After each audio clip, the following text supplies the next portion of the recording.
네, 안녕하세요. 반갑습니다. 잠깐 또 멈칫했죠? 네, 화면이 잘 구동이 되나 보느라고. 요즘 환절기 감기, 환절기라고 해야 되나요? 너무너무 독해요. 주사 좀 맞으면 괜찮아졌다가 또 이게 너무너무 힘들어지네요. 자, 여러분들도 건강관리 잘 하시기 바랍니다. 요 마이크 줄이 조금 걸리적거리긴 하는데, 자, 소리가 잘 들어가고 있어서 그럼 이제 시작해 보도록 할게요. 건강관리 잘 해서 앞으로는 요 꼬박꼬박 잘 한번 올려보도록 하겠습니다. 기다리신 분들 너무 죄송합니다. 자, 근로기준법상 취업규칙에 이제 막 아직 몸에 열이 안 떨어져서 손이 떨려요. 이해해 주세요. 취업규칙의 작성과 변경에 관한 설명으로 옳지 않은 것은 다툼이 있으면 판례에 따른다. 그렇죠. 정답은 옳지 않은 게 2번이에요. 한번 볼게요. 근로관계 종료 후의 권리 의무에 관한 사항은 사용자와 근로자 사이에 존속하는 근로관계와 직접 관련되는 것으로서 근로자의 대우에 관하여 정한 사항이라도 이 말이 조금 어색하다. 그렇죠? 취업규칙에서 정한 근로조건에 해당한다고 할 수 없다. 그러나 우리 최근 대법원 2022년 판례에 뭐라고 말씀하셨냐면 취업규칙에서 정한 복무규율과 근로조건은 근로관계 존속을 전제로 하는 것이지만, 그렇죠? 근로관계 존속을 전제로 하는 것이지만 however, 그러나 사용자와 근로자 사이에 근로관계 종료 후에 권리 의무에 관한 사항이라고 하더라도 사용자와 근로자 사이에 존속하는 근로관계와 직접 관련되는 것으로서 근로자의 대우에 관하여 정한 사항이라면 이 역시 취업규칙에서 정한 근로조건에 해당한다.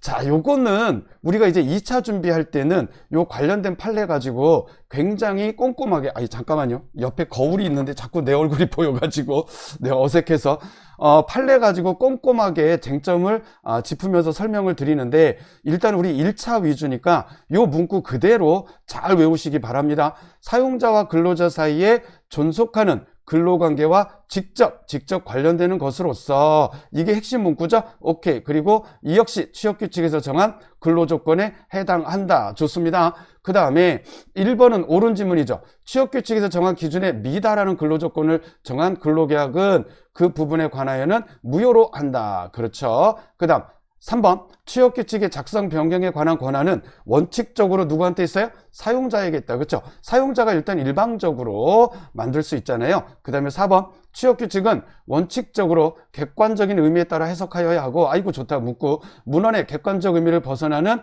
해석은 신중하고 엄격하게 하여야 한다. 좋다. 그 다음 5번, 사용자가 근로자들에게 불리하게 취업규칙을 변경함에 있어서 불리하게 근로자들의 집단적 의사결정 방법에 의한 동의를 얻지 아니하였다고 하더라도 현행의 법규적 효력을 가진 취업규칙은 변경된 취업규칙이다. 그래서 신규 입사자에게는 적용이 되고 과거에 계셨던 분들한테는 기득의 이익이 침해되지 않아야 되기 때문에 기존의 취업규칙이 적용된다. 그러나 현행의 법규적 효력을 가진 취업규칙은 변경된 취업규칙이다. 좋아요. 자, 그러면 다음으로 넘어가도록 할게요. 다음은 넘어가야 되네. 13페이지로. 좋아요. 17번입니다. 17번. 자, 직장 내 괴롭힘 큰 이슈죠. 근로기준법상 직장 내 괴롭힘의 금지 등에 관한 설명으로 옳은 것을 모두 고르면 정답은 4번입니다. 4번이니까 니은 디귿이 옳고, 그럼 니은 디귿이 옳고 기억은 틀렸다. 이거네요. 사용자는 직장 내 괴롭힘 예방 교육을 매년 실시하여야 한다. 이건 이제 직장 내 성희롱 예방 교육은 매년 실시하여야 하고, 원칙적으로 근기법에는 직장 내 괴롭힘 예방 교육의 의무적 실시에 대한 규정은 존재하지 않습니다. 그 다음 니은 옳은 지문이죠. 사용자는 조사 기간 동안 직장 내 괴롭힘과 관련하여 피해를 입은 근로자를 보호하기 위하여 필요한 경우 해당 피해 근로자에 대하여 근무 장소의 변경 등 적절한 조치를 하여야 한다. 이 경우 사용자는 피해 근로자의 의사에 반하는 조치. 그렇죠? 피해 근로자가 원하지 않는 걸 하면 안 되잖아요. 그렇죠? 피해 근로자의 의사에 반하는 조치를 하여서는 아니 된다. 디귿.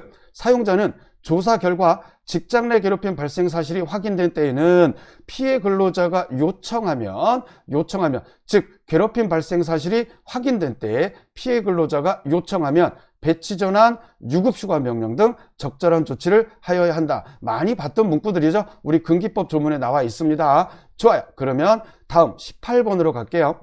18번 욕한 거 아닙니다. 파견 근로자 보고 등에 관한 법률상 근로자 파견 대상 업무에 해당하지 않는 것을 모두 고르면 정답은 5번입니다. 기역, 니은, 디귿이에요. 다 해당하지 않습니다.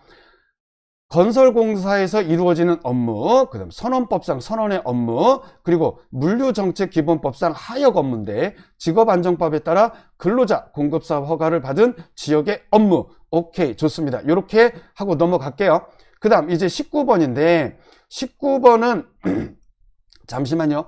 정답이 5번입니다. 5번. 정답이 5번이고 그러면 볼게요. 옳지 않은 것은 했으니까 이 5번이 틀린 지문이죠. 잠깐 물 좀 마실게요. 제가 아직 감기가 다 안 나서 조금 이해해 주세요.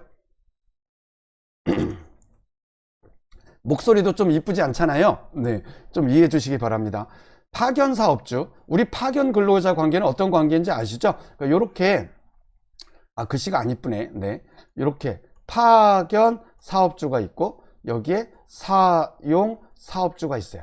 요 파견 사업주에 고용된 이분 입장에서는 요 파견 사업주가 원 고용주가 되죠. 네, 요쪽 가서 이렇게 일을 해요. 요 두 분은 사이에는 근로자 파견 계약을 체결하겠죠. 그리고 이제 요 근로자께서는 요쪽으로 가셔서 사용 사업주의 사업장에서 일을 하게 되는 관계입니다. 볼게요. 그러면 파견 사업주는 쟁의 행위 중인 사업장에 그 쟁행위로 중단되는 업무의 수행을 위하여 근로자를 파견해서는 아니 된다. 우리 대체 근로 등 금지가 있잖아요. 노조법. 네, 거기에 공부할 때 이 조문이 나옵니다. 그 다음 파견 사업주는 이거 옳은 지문이다. 파견 사업주는 자기의 명의되어 금지죠. 근로자 파견 사업을 하게 하여서는 아니 된다. 3번 결혼중개업의 관리에 관한 법률상 결혼중개업에 해당하는 사업을 하는 자는 근로자 파견 사업을 할 수 없다. 맞아요. 네. 그 다음 4번 근로자 파견 사업을 하려는 자는 고용노동부 장관의 허가를 받아야 한다. 그 다음 근로자 파견 사업 갱신 허가의 유효기간은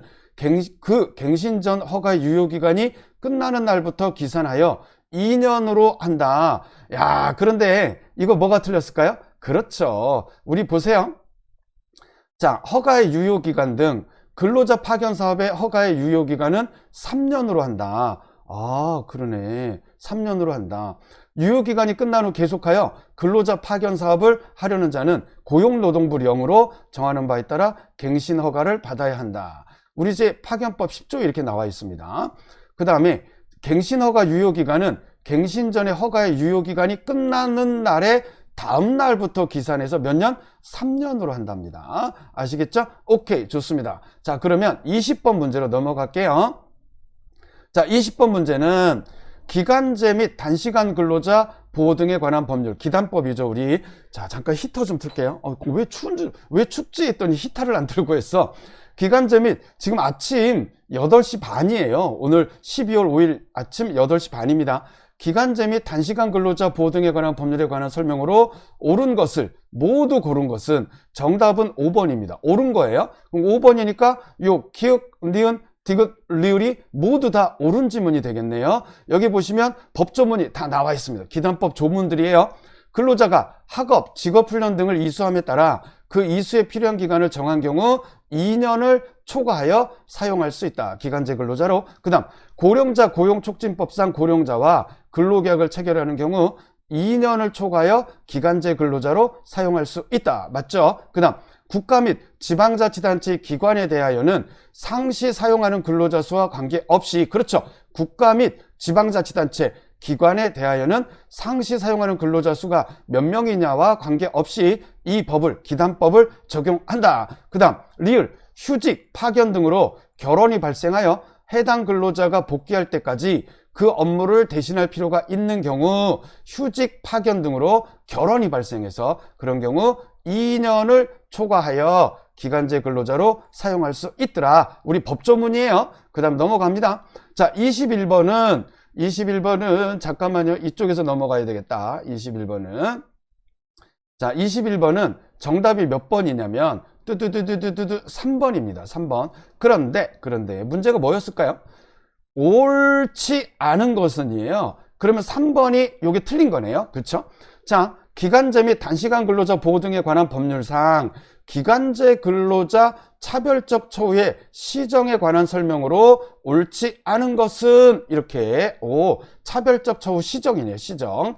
자, 노동위원회는 이건 옳은 질문이다. 노동위원회는 신청인이 주장한 비교 대상 근로자와 동일성이 인정되는 범위 내에서 조사, 심리를 거쳐 적합한 근로자를 비교 대상 근로자로 선정할 수 있다. 좋아요. 그 다음 기간제 근로자가 차별 시정 신청을 하는 때에는 차별적 처우의 내용을 구체적으로 명시해야 된다. 이거 법조문에 나와 있죠. 자, 3번은 뭐에 틀렸을까? 기간제 근로자는 계속되는 차별적 처우를 받은 경우 차별적 처우의 종료일부터 이거는 우리가 공부 많이 하신 분들은 금방 알죠. 3개월이 지나는 게 아니라 우리가 부당해고 등 구제 신청은 제척 기간이 3개월이죠. 그러나 요 차별적 처우 시정 이거는 6개월이다. 제척 기간이. 자, 그러면 넘어갈게요.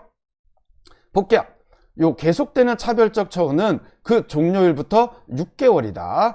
자, 4번 옳은 지문입니다. 고용노동부 장관은 사용자가 기간제 근로자에 대해 차별적 처우를 한 경우에는 그 시정을 요구할 수 있다. 좋아요. 5번 노동위원회는 사용자의 차별적 처우에 명백한 고의가 인정되거나 차별적 처우가 반복되는 경우에는 손해액을 기준으로 3배를 이런 숫자가 엄청 헷갈리죠. 그래서 책을 많이 보시면서 눈에 발라두시면 절대로 혼동되지 않습니다. 3배를 넘지 아니하는 범위에서 배상을 명할 수 있다. 아까 읽었던 1번 옳은 지문은 우리 대법원 2023년 최근 판례 지문이기도 하네요. 한번 볼게요. 노동위원회는 신청인이 주장한 비교 대상 근로자와 동일성이 인정되는 범위 내에서 조사, 심리를 거쳐 적합한 근로자를 비교 대상 근로자로 선정할 수 있다. 오케이, 좋습니다. 이렇게 해서 22번으로 이제 넘어갈게요. 22번. 이제 시간이 12분 정도밖에, 목소리가 막 갈라진다. 12분 정도밖에 안 지났으니까 조금 더 한번 해보겠습니다.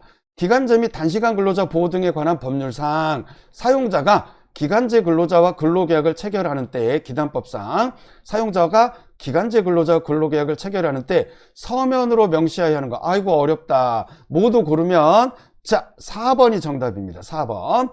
자 기역, 니은, 디귿이 정답이고 이거는 아니라는데 근로일 및 근로일별 근로시간 근로일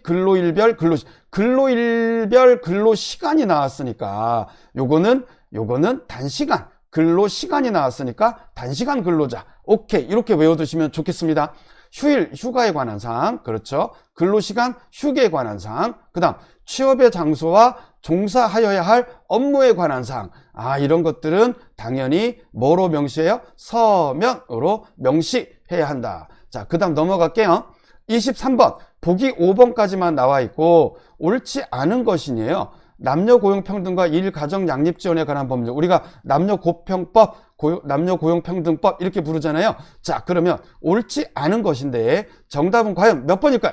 두두두두두두두두. 정답은 1번이 옳지 않다. 자, 남녀고평법 24조 제1항에 보시면 이제 나머지 지문도 다 법조문이에요. 법조문.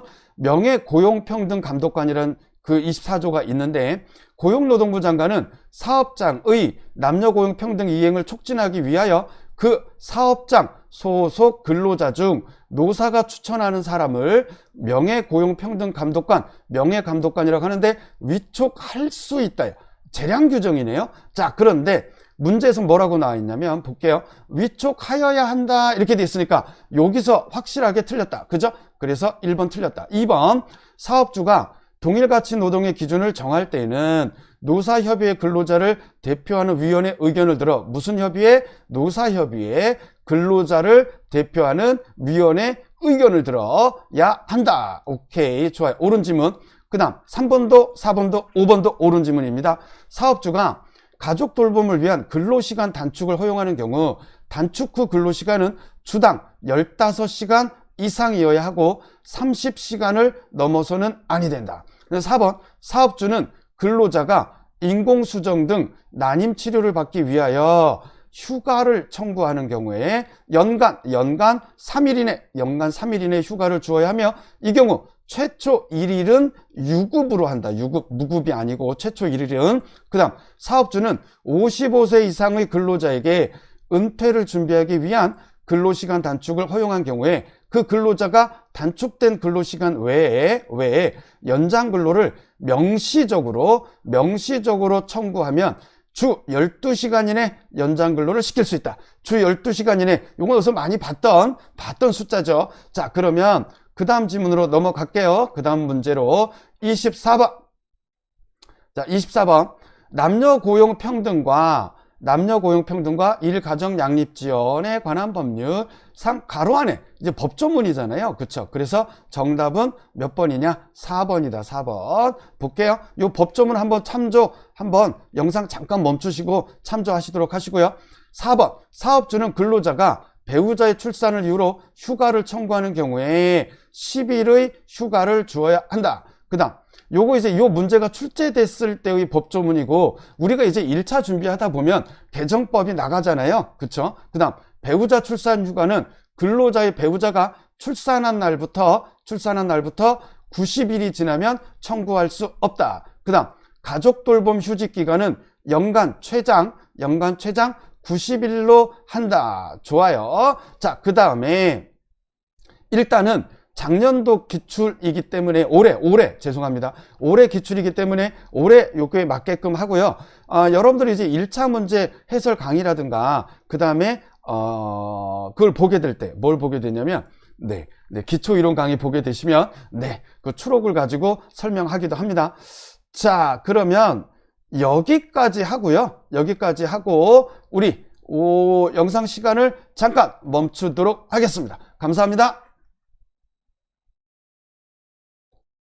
자, 영상이 잠깐 멈췄는데 제가 개정법령을 찾아서 그냥 개정법령에 맞게끔 최근에 개정이 됐잖아요. 10월 달인가? 그래서 내년 시험 볼 때는 요걸로 외우셔야 됩니다. 사업주는 근로자가 배우자의 출산을 이유로 휴가를 청구하는 경우에 20일입니다. 20일로 바뀌었어요. 그 다음 배우자 출산 휴가는 배우자가 출산 날부터 120일이 지나면 청구할 수 없다. 그 다음 가족 돌봄 휴직 기간은 연간 최장 90일. 이거는 맞습니다. 요거는 이제 내년에 이제 시험 보실 거 생각해서 그렇죠. 네. 그러니까 요 개정된 내용으로 외우시기 바랍니다. 오늘 설명은 여기까지 마치고 좋아요. 그러면 다음에 또 한번 뵙도록 하겠습니다. 자, 그러면 감사합니다. 노무사단계 육현노동법 임재진 노무사였습니다. 감사합니다.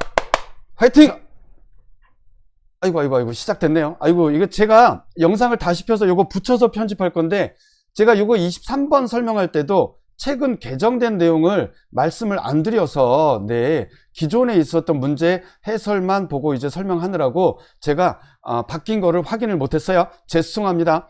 자, 어쨌든 간에 여기서 3번은 바뀌지 않았고요. 요 4번이 중요한데, 자, 요거 지울게요. 요 4번에 내용을 이렇게 싹 지우고, 연간, 여기가 연간 3일 이내가 아니고 6일 이내로 바뀌었습니다. 그리고 최초 2일을 유급으로 한다. 이렇게 바뀌었어요. 사업주는 근로자가 인공수정 등 난임치료를 위하여 휴가를 청구하는 경우에 연간 6일의 휴가를 주어야 하고, 이 경우 최초 2일은 유급으로 한다. 이렇게 바뀌었습니다. 아시겠죠? 네, 좋습니다. 죄송합니다. 자, 그러면 오늘도 몸 관리 잘 하시고 건강한 하루 보내시기 바랍니다. 감사합니다.